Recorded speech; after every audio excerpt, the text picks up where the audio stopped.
Vous êtes sur Tchad 24, merci d'être avec nous. Au sommaire de cette édition, le ministre tchadien de la Sécurité publique, le général Ali Amata Khabache, appelle à la collaboration pour faire face à l'insécurité qui prévaut à N'Djamena et dans tout le pays. Il a échangé samedi avec les maires des arrondissements de N'Djamena, les délégués des quartiers et les chefs des carrés. Dans ce journal, la vente d'eau ambulante, une activité emblématique connue à N'Djamena en raison de son service rapide et accessible à tous. Bienvenue si vous nous rejoignez. En vue de mieux renforcer la sécurité, le ministre tchadien de la Sécurité publique et de l'immigration, le général Ali Amata Khabache, appelle à la collaboration. Il a échangé samedi avec les maires des arrondissements de N'Djamena, les délégués des quartiers et les chefs des carrés. Compte rendu Dimitri Dom. C'est un éveil combatif. Le gouvernement tchadien prend des dispositions, des mesures pour restaurer le climat de sécurité dans un climat marqué par des agressions, des enlèvements.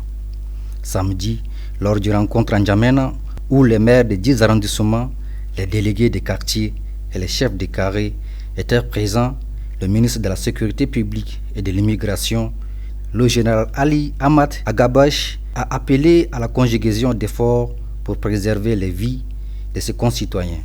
Le ministre a parlé de collaboration entre les forces de sécurité et les autorités locales à différents niveaux, l'implication des jeunes pour mieux consolider la chaîne de sécurité, la réorganisation de la chaîne administrative et la mise en place dans les lieux publics des boîtes à suggestions afin de permettre à la population de faire des suggestions ou formuler des critiques qui pourraient aider à renforcer la sécurité.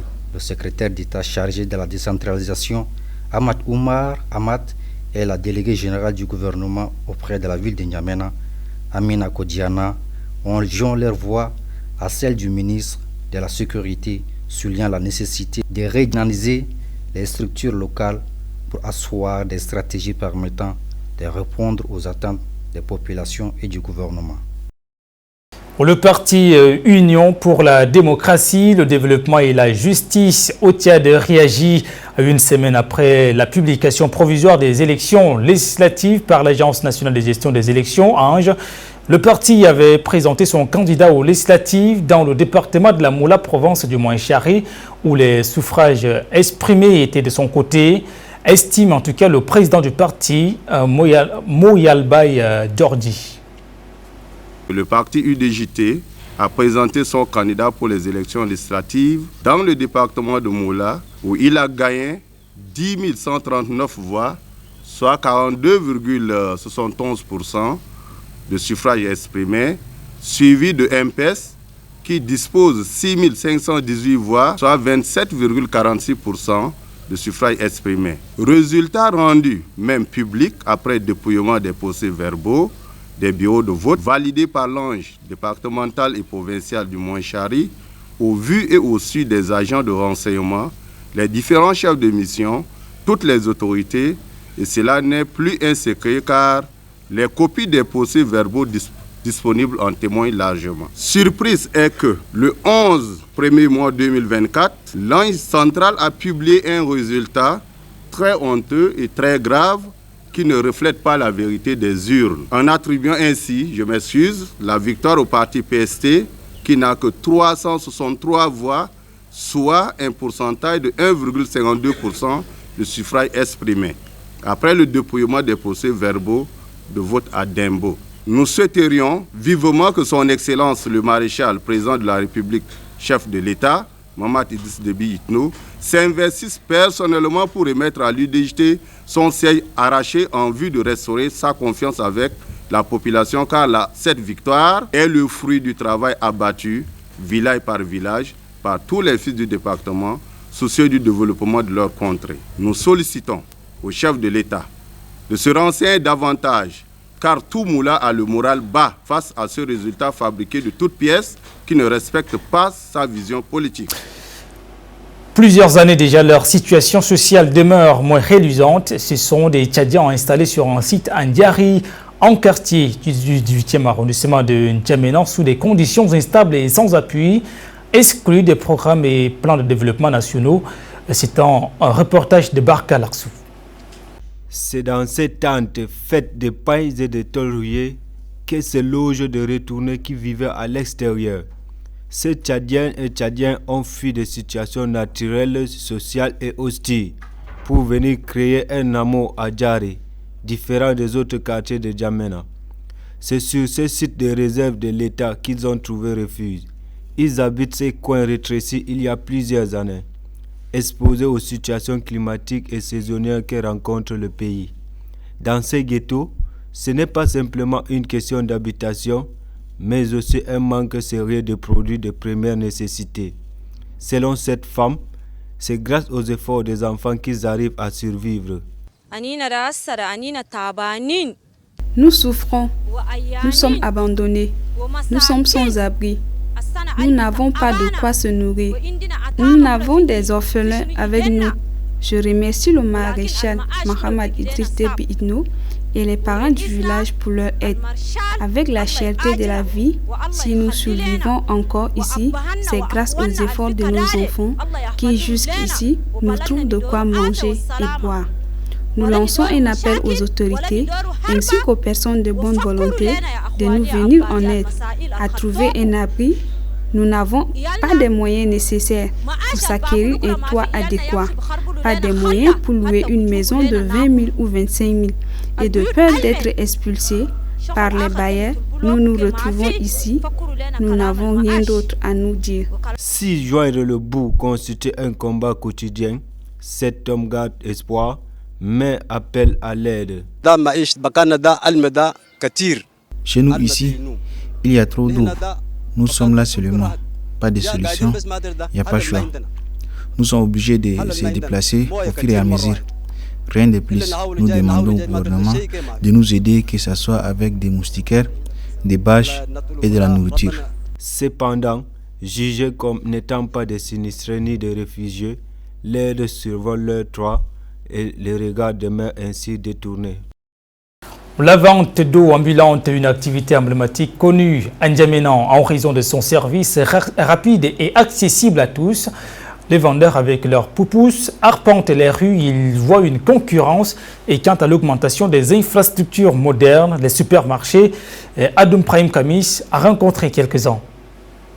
Dans une ville où l'accès à l'eau potable reste un défi majeur, les vendeurs ambulants d'eau jouent un rôle important. Ils parcourent les quartiers de la capitale avec des récipients dans les pousse-pousse, offrant des services aux habitants qui, pour beaucoup, n'ont pas les moyens d'acheter des bouteilles d'eau ou de se rendre dans des points d'eau éloignés. Ces vendeurs, en particulier des hommes, en font de cette activité indispensable un métier pour subvenir aux besoins de leur famille. Avec l'augmentation des infrastructures modernes, telles que des stations de distribution d'eau et des supermarchés, ces débrouillards voient une concurrence qui réduit leur visibilité à l'attraction et l'attraction de cette activité. Moussa Abdraman est un ancien dans ce domaine.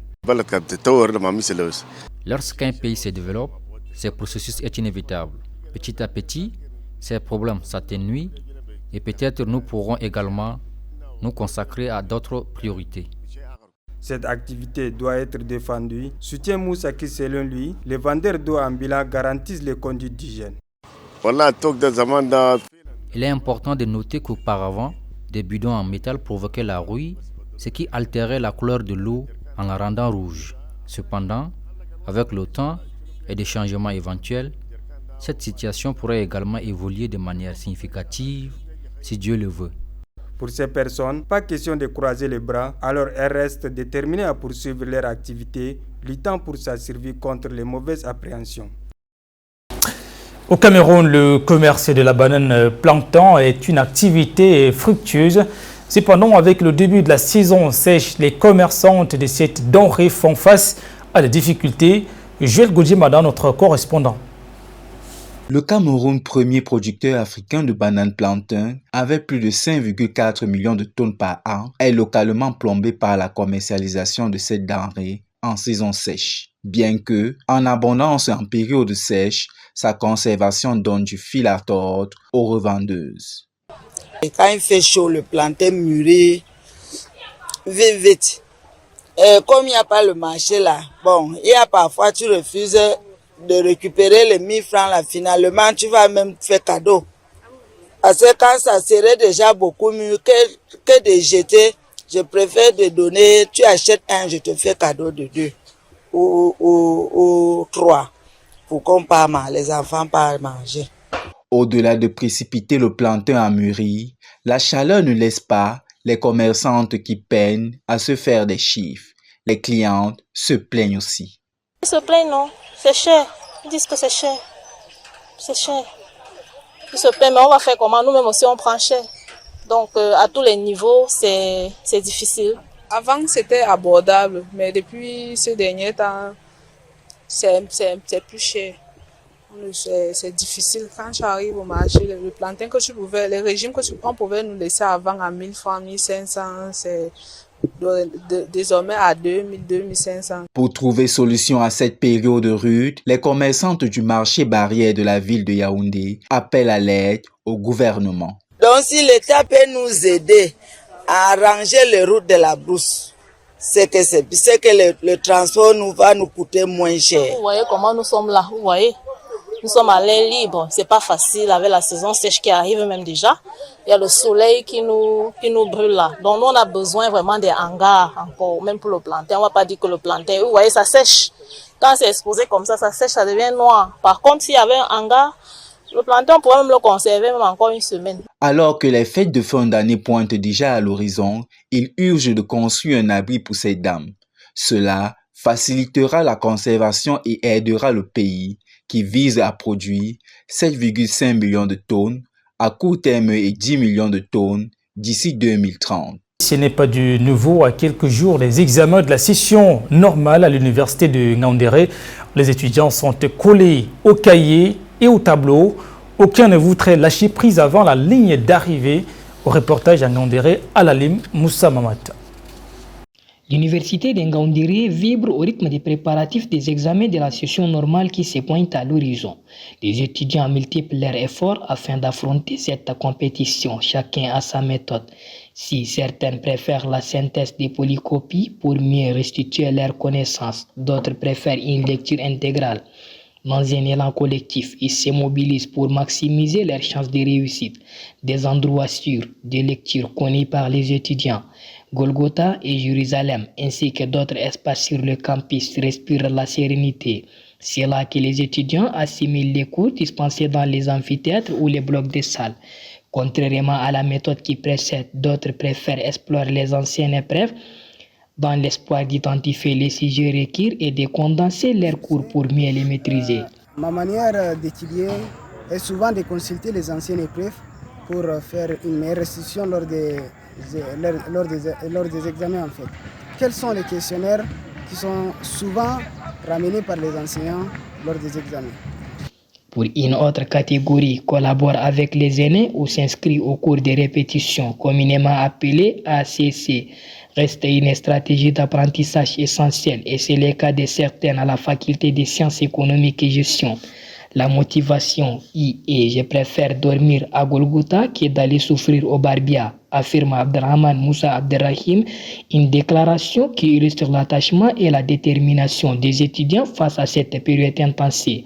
Les étudiants restent concentrés sur leurs objectifs, mettant en avant la discipline et la période dans les tâches les plus importantes et urgentes. C'est un véritable marathon intellectuel qui s'engage à Ngaoundéré.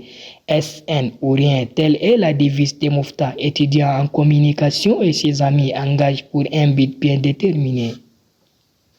Mesdames, Messieurs, c'est la fin de cette édition. Merci à vous de l'avoir suivi. Restez accompagnés de nos programmes. À bientôt sur TED24.